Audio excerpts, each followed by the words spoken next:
We thank Him for another day and another Sabbath that we have to rest and to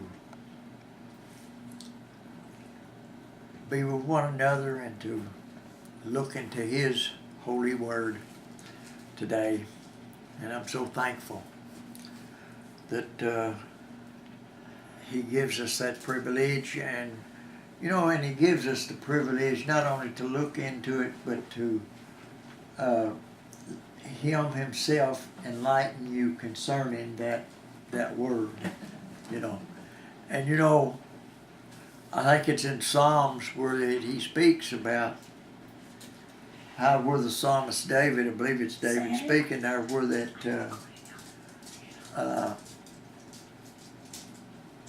his word, is over his name even. And at that name, every knee bows and every tongue confesses, that He is the Messiah and that He is Lord of all. But His word is above that, and I thank Him that first of all that I've got His word, but then that also that I've not only got His word, but that He Himself enlightens you to that word. He makes it alive in you. But it's not so with everyone. And we know it's not so. First of all, the word tells us that it's not, that everyone doesn't understand it, everyone doesn't believe in it, everyone doesn't adhere to it. Because even in the Old Testament and in the New Testament, both of them talks of false teachers, false prophets, those who won't adhere to the word, and so both covenants testify to that fact. So everyone doesn't have that privilege and doesn't have that honor that God gives us when He reveals His word to us. And so I give Him glory and I give Him honor. And I mentioned the Old Covenant and I mentioned the New Covenant. And I know I'm on this a lot, but I'm on it because I do want those that are trying to hear Yeshua speak to them. I want them to be able to understand that all things that are taught are not truths. That Yahweh from the very beginning, and we're talking about covenants, and many people believe and even teach that, from the first covenant, well, He made with Abraham, or they start there, but that's not the first covenant He made. But they start there, or seem to want to start there, and they go that, Yahweh just builds upon that covenant that He made with Abraham. But that's not true. Yahweh made that covenant to Abraham, and He is in the process right now of fulfilling that covenant that He made with Abraham. It has not been fulfilled yet, but He's in the process, and you see it. You see it in the advancement of Yahweh to the people in covenants. And let me use the word plural there, covenants with the S. That, in the process of fulfilling the covenant that He made with Abraham. And like I said, that is not the first covenant that Yahweh made. He's also in the process of fulfilling that first covenant that He ever made with man. When He told when he told Adam that he would bring forth a deliverer. I'm paraphrasing, but that's what he told Adam, that he would bring a deliverer after Adam had sinned and got separated from God. Just before his separation, that he cast him out of the garden that he had put him in, he made a covenant with him that he would send a deliverer, and that deliverer's heels would be bruised, but that deliverer would bruise the head of Satan, the one that had tempted Adam and Eve into using their own imaginations instead of just simply obeying God. As that's been the whole issue with mankind from the very beginning. Instead of just simply obeying God and what God had told them, they used their own thoughts and their own imaginations that Satan had, I hate to use the word planted, but that's what I'm saying is he gives them the ideal that they could become more than what they were. But anyway, I'm interested today in the covenant that he made with the children of Israel and the covenant that he's made with you and I today. And I'm interested in, trying to keep the people understanding in that these two covenants are different covenants. They're not the same covenants, but people keep using the indication that the new covenant that we have today is the old covenant renewed from Israel, and that's not the case. That is not so. That is false teaching. It's completely false. And the Word tells us and teaches us that it's completely false. It teaches us that he will make a new covenant, of which we will speak of today, not like the old one that he made with the fathers. Amen. So that completely shoots down the theory that it's the old covenant renewed. But it's still that way. But I'd like to give one major difference between the two covenants, and I'm going to talk.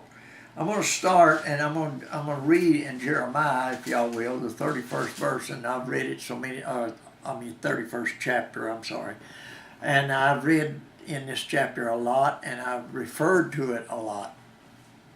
But I do because it's so plain.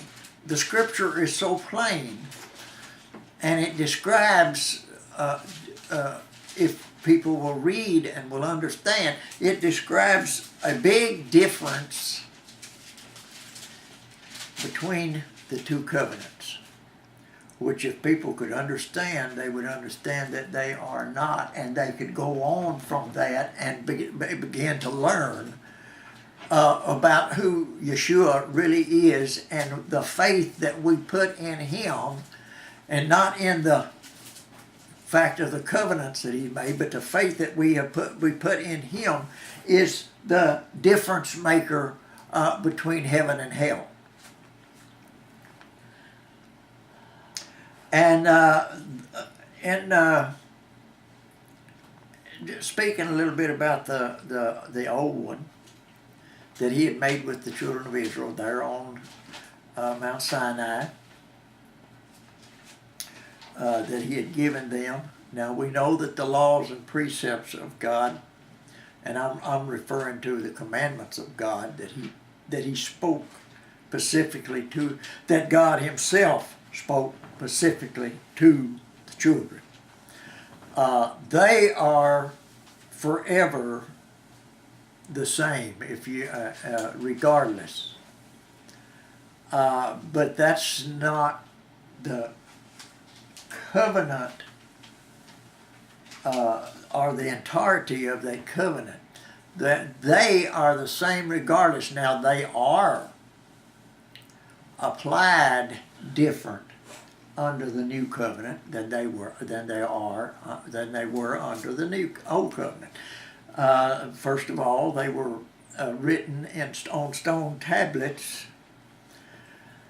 where man had to have them reminded of them, if you would, constantly.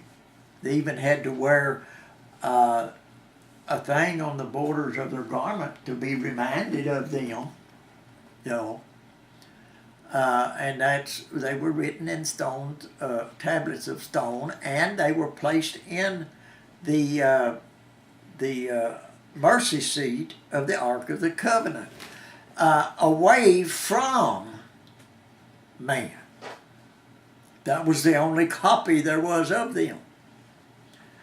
And they were placed there in the mercy seat, in the of the Ark of the Covenant, and they were placed there, away from the eyes of man and away from so man was reminded of them by things that they did. They were reminded, well, like I said, even on the hem of their garments, better known as tzitzits, if you will, or fringes, if you will.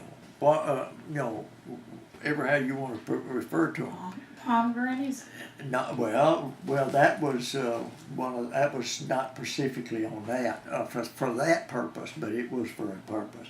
But the tzitzits, the fringes, I got some laying up there, was on there to remind them of it, and that is But now, to finish that thought, but now the commandments of God are not written on stones of tablets of stone, but they're written upon the tablets of the heart, where that we are constantly, by the Spirit that Yahweh or Yeshua gives us, we are constantly reminded and led to know them and to obey them. I know people don't understand it, and that's not the difference really that I'm getting at today.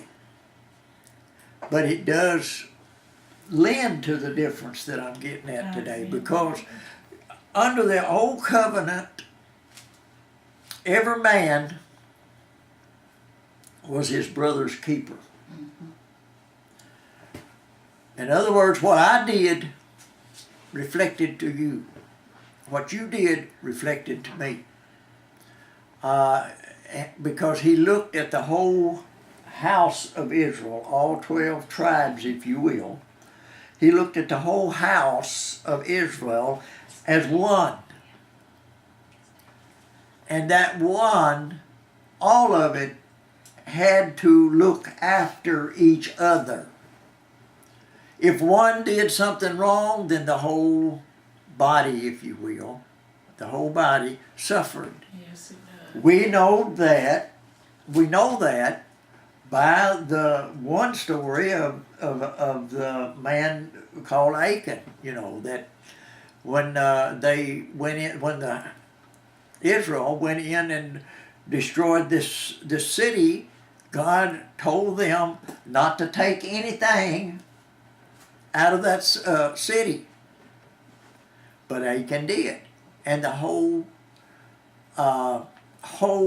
body, or the whole of Israel, suffered from that until it was taken from them.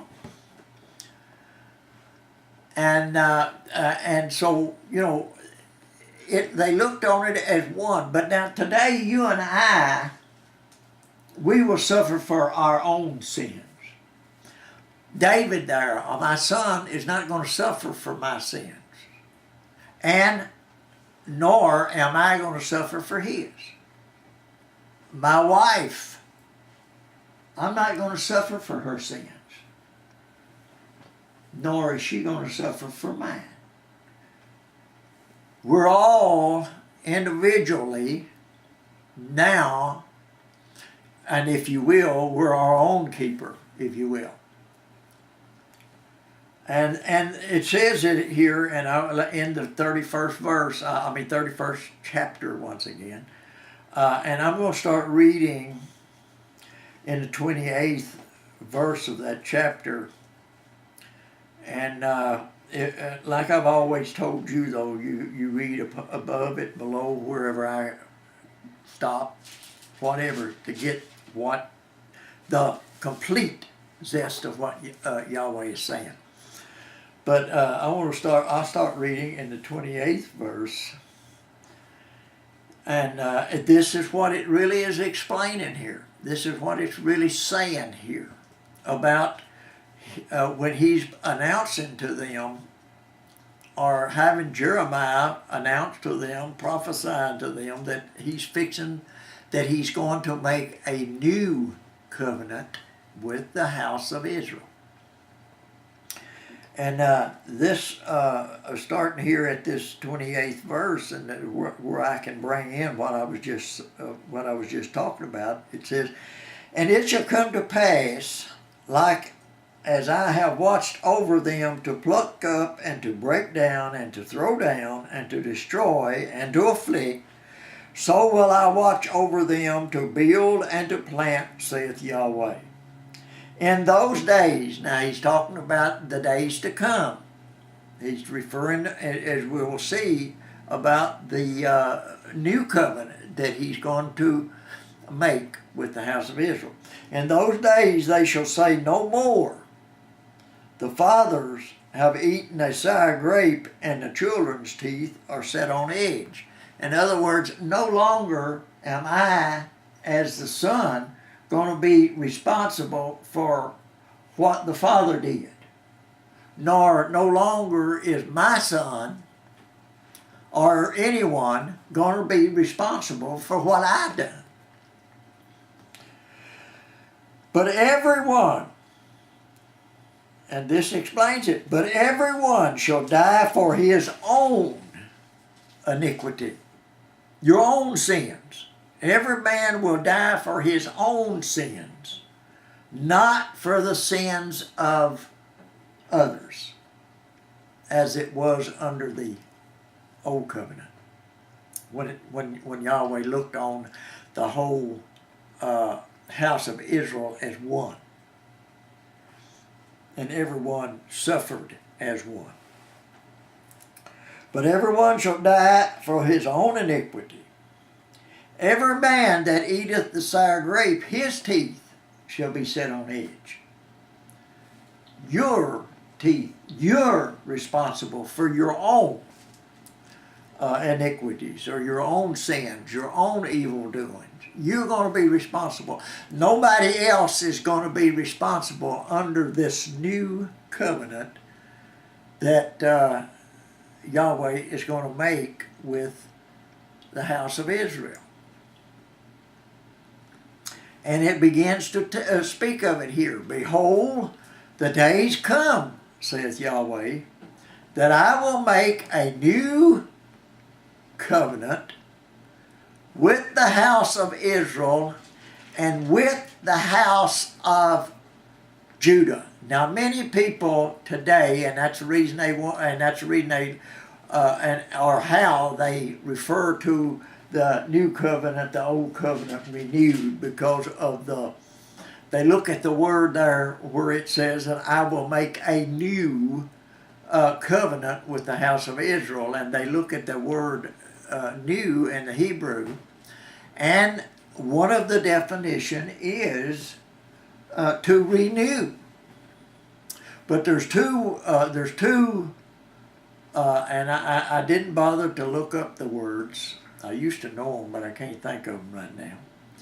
But there's two words there, and both of them, no matter which one of them you look at, they're written the same, and they're more or less they are pronounced the same. They just got a different number. But they're pronounced the same. They're even spelt the same in the Hebrew language. But each one of them, the very first definition for each one of them is a new thing. Not a renewed thing. That's on down in as a definition. It can mean renewed, but its main definition is a new thing, a new covenant, not the old, the new. And it goes ahead and explains that very clearly here. Not according to the covenant that I made with their fathers in the day I took them by the hand to bring them out of the land of Egypt, which my covenant they break, although I was a husband unto them, saith Yahweh. Not like, and not even according to the covenant that I made with their fathers. God has made a new covenant. At this time he was prophesying to the children of Israel, I'm going to make a new covenant with the house of Israel, or the house of Judah. Not according, well, both houses, house of Israel and the house of Judah. Not according to the covenant, not according to the covenant that I made with their fathers in the day that I took them and by the hand to bring them out of the land of Egypt, which my covenant they break. That cannot be no other covenant than the covenant he made with them there at Mount Sinai. There's been no other covenant prior to him taking them by the hand and leading them out of the land of Egypt. That was the covenant that he was talking about, and he's telling them here it's not according to that covenant. And those of us who know Yeshua and knows his word knows that it's not. And I don't know how many times I've even not only showed it here, in Ezekiel, in Isaiah, and going to the new covenant. I've showed it in through the Word in Galatians, Colossians, Hebrews, Romans. It's totally a different covenant, and it's based totally on a different way of your worship to Yahweh. It's based on a totally different. It's not based on what you do. In other words, it's not based on your works that you do. This covenant, this old covenant, was based on their works. And it could not, even as Paul says, I think it's in the book of Galatians, we Jews knows that we can't be saved by the old covenant. We know we can't be. They understood that, or at least Paul did. And the Jews that had their faith in the Messiah, they understood that there's no way that you could be saved by that. And it was not given for a purpose to be saved or have the remissions of your sins, to grant, I'll put it that way. It was not given to grant remissions for your sins. That covenant was not given for that purpose. It was given totally for the purpose of keeping the children of Israel until the Messiah could come with this new covenant. And I really don't understand what people don't see in that, or how people don't see that. I really don't. I really don't. And Yeshua, I'll go ahead and I'll read through here, but this is, you know, I preach Yeshua and Him sacrificed. I preach faith in Him. I don't preach faith in Him doing what things I need to do in order to show my honor to Him, or to honor Him. That's my faith in Him, and that's what I teach. Faith in Him, and He will lead us into all of these. He will lead us into the fulfillment of His righteousness. I try to find different ways to say that, but there just ain't too many ways to say it. That's right. You know, in order to try to make people ring a bell in them, or something that will cause them to awaken to the Spirit of Yeshua, in order for Him to enlighten them. But there just ain't too many ways. But the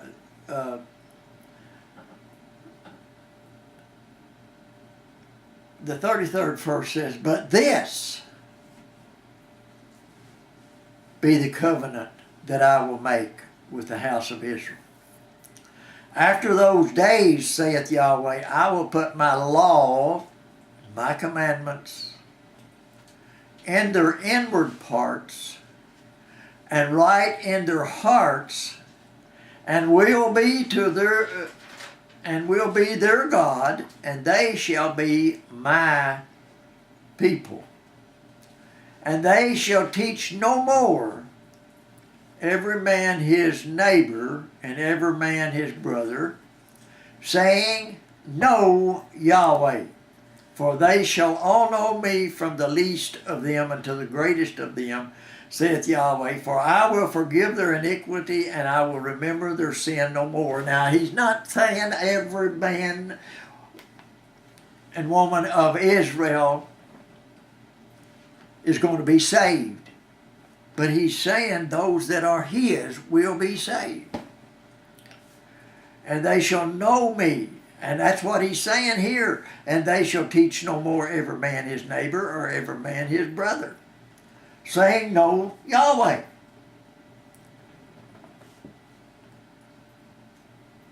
You know, you're not my brother, you're not my sister until you become, and I'm talking spiritually here, not naturally. I've got brothers and sisters here on the earth that some of them confess the Messiah, and some of them don't.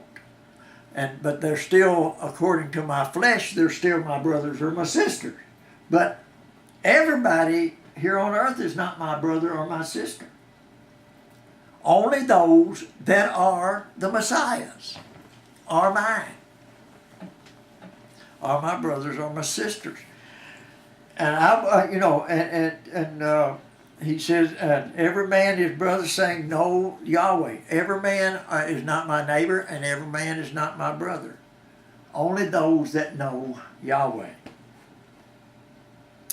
For they shall all know me, from the least of them unto the greatest of them. It don't make any difference, saith Yahweh.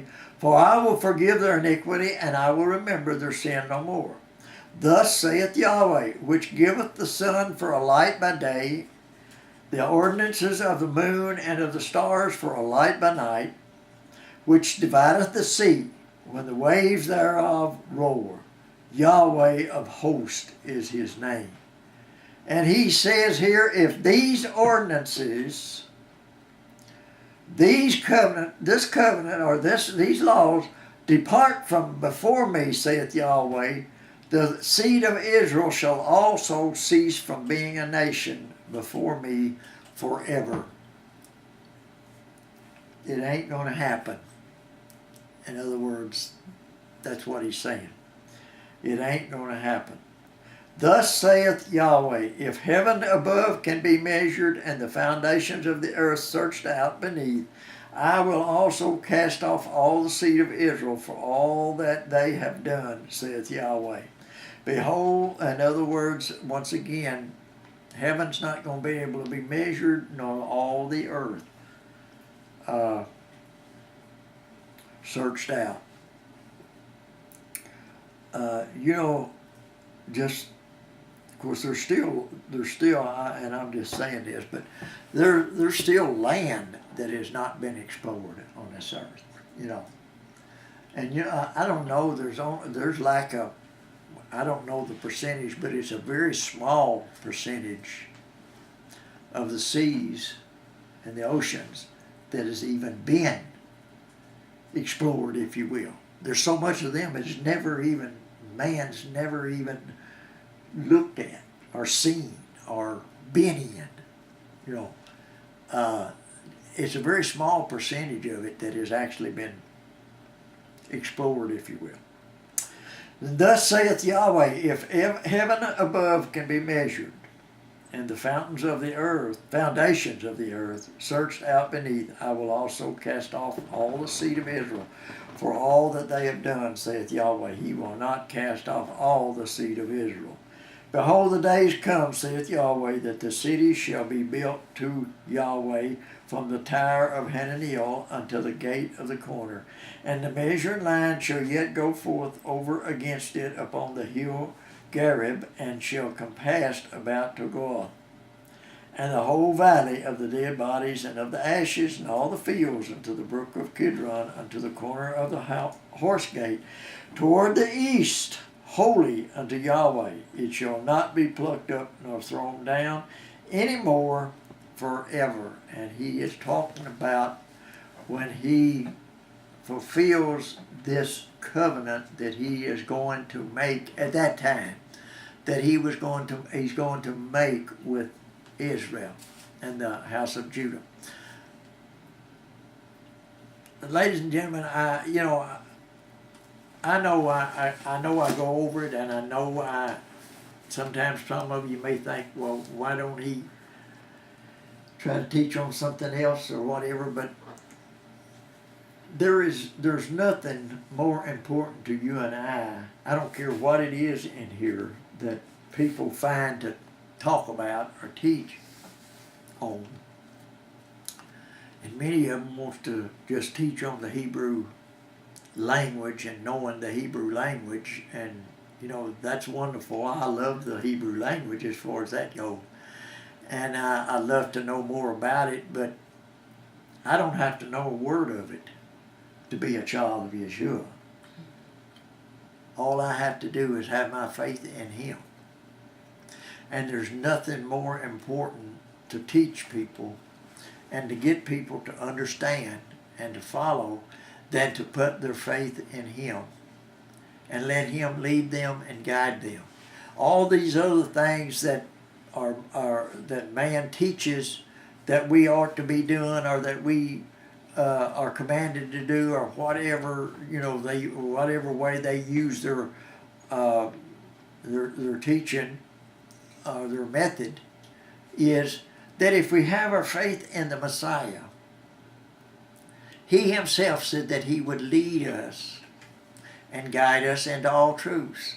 In other words, my faith in Him, and by my faith in Him, and by His Spirit that He has put in me because of my faith in Him, is He going to reveal to me the do's and the don'ts of this life that is going to be required for me to have the righteousness, His righteousness fulfilled in me. I don't know if that made sense to everybody, but I hope it did. made sense to me the way I said it. He will lead me and guide me into the do's and the don'ts. I don't have to tell you the do's and the don'ts, although if asked, I can recommend. But, but he will lead me and guide me, about all things. Regardless, he'll lead me and guide me. I don't have to know that I've got to do this and I've got to do this simply because he told the children of Israel under that old covenant that they were required to do this or not to do that, or that was keeping them, their act was keeping them until the Messiah could come, that he could fulfill it in them. I hope you understand what I'm trying to say, and I hope you understand what I'm talking about, because there's so much false teaching from every side going on. They're getting so false that they're even starting to agree with one another, so that they can